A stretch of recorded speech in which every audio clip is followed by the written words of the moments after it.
Welcome back to the Transfer Show. Arsenal have confirmed the signing of Madueke from Chelsea in a deal worth £52 million. The winger told us he can't wait to get going and he is happy playing on either flank. I can't wait to get back and meet all the boys and train. So what have the last few days been like while you finalised the deal? Yeah, just been relaxed. Just waiting for the green light, and yeah, when I came in today, it all felt real, and I'm really happy and really proud. So it's a great moment for me. So have you spoken to some of your England teammates, the Arsenal boys, about what it's like here? Have they welcomed you yet?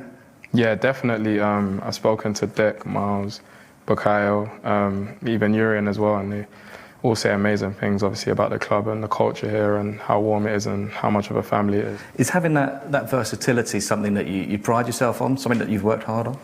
Yeah, no, definitely. I try and be a dual threat from the left and from the right. Of course, it's a little different when I play on the left or when I play on the right. But yeah, I try to be a threat on both sides, and it doesn't really matter to me where I play. Well, Madueke and Arsenal's potential new signing, Victor Gyökeres, have one thing in common. They both shoot more than the current Arsenal squad. Gyökeres averages over 4 shots a game, Madueke over 3. Only Saka shoots as often. Arsenal fans are still waiting for an announcement on the deal to sign Victor Gyökeres from Sporting Lisbon. Let's get the latest and speak to the Portuguese football journalist David Novo, who works for The Record. Hello, David. The last time we spoke to you, you told us they were close to finalising a deal. What's the hold-up? Hello, guys. Thanks for having me.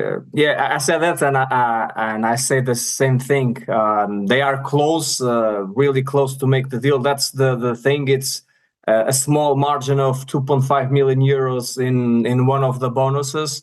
That's it's almost nothing when we are talking about a deal of 80 million euros, but it's enough to keep the clubs apart, to close this deal. It's a strange thing to say, because every day here in Portugal we keep asking to our sources in Sporting, our sources close to the players' agents.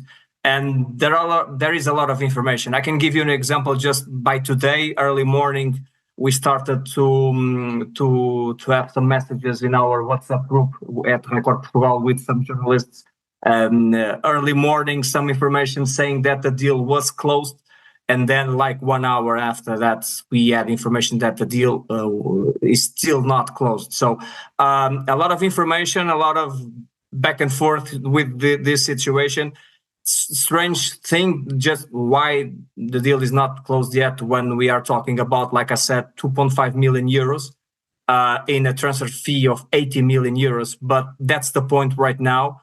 But we have the feeling here in Portugal that the deal is going to happen, but day by day, and the information is still the same.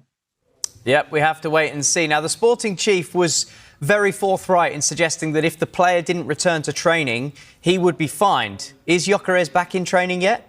No, he's not back in training, and he doesn't want to go back to training. Sporting is training in Algarve, the south of Portugal.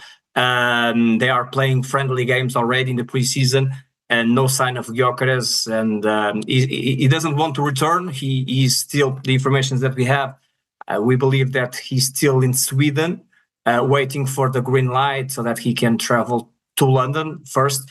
The expectation was to close the deal so that Gyökeres could travel with Arsenal. I think that tomorrow they are going to the preseason in Asia. That's the timing they had now to close the deal. But unless things can be done today, maybe. But of course, I think that Arsenal wants to have the player as soon as possible. But even if they get Gyökeres, I think they need Gyökeres to the Premier League and to start the Premier League. If Gyökeres misses the preseason, of course, it's not the perfect scenario. But I think that's the most important thing is to sign the player they want and to sign the player that wants to play for Arsenal. It seems so simple. Speaking in these terms, I know the player wants to play for Arsenal. Arsenal wants to sign the player. It seems so simple, but it's not that simple, and we are seeing that things are complicated so far. But like I said, we have the feeling here. We have the feeling here in Portugal that the deal is going to happen. Would it be fair to say that this saga and the way that it's dragging on, perhaps the way that Victor Gyökeres has been acting, means he's lost his legend status in the green half of Lisbon? Well, a good question. I think that Gyökeres is going to be remembered as one of the best players that played for Sporting. The impact that he had in Portugal is huge. The goals he scored, the key player he was for Sporting, of course. But if you ask to a Sporting fan right now, they are, I think, a lot of them are backing up the president.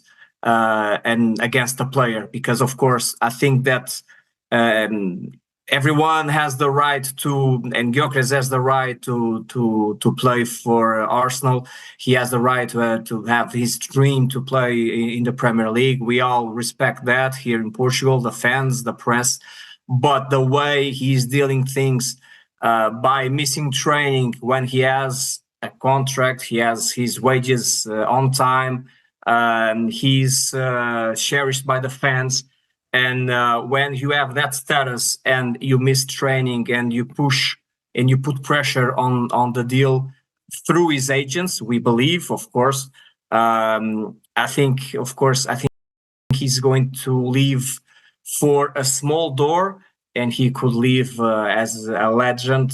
Of course, as the Sporting side, no one will, of course, put that in perspective or will ever criticize that. But the way he's behaving as a person, of course, it will be a sad end for a great player that played in Portugal. Yeah, they're clearly unhappy. If we could see that banner again that the fans held up, if you could just translate it. My Portuguese is not great, but Ninguém está acima dos intereses do clube. What does that mean? No one is above the interests of the club. So no one is above the club. The club is the most important thing. Players go and they play and they leave. You can have a player, even if it's the best player they have or one of the best players that they had in the last years, and he is. But this banner from Sporting fans is really clear. Sporting is way more important than any player, and like I said, a lot of fans, I think the majority, backing up the presidents and backing the club and the way they are behaving in this deal, being stick to what they want, the fee they want, and of course going against the player for everything he's doing in this situation.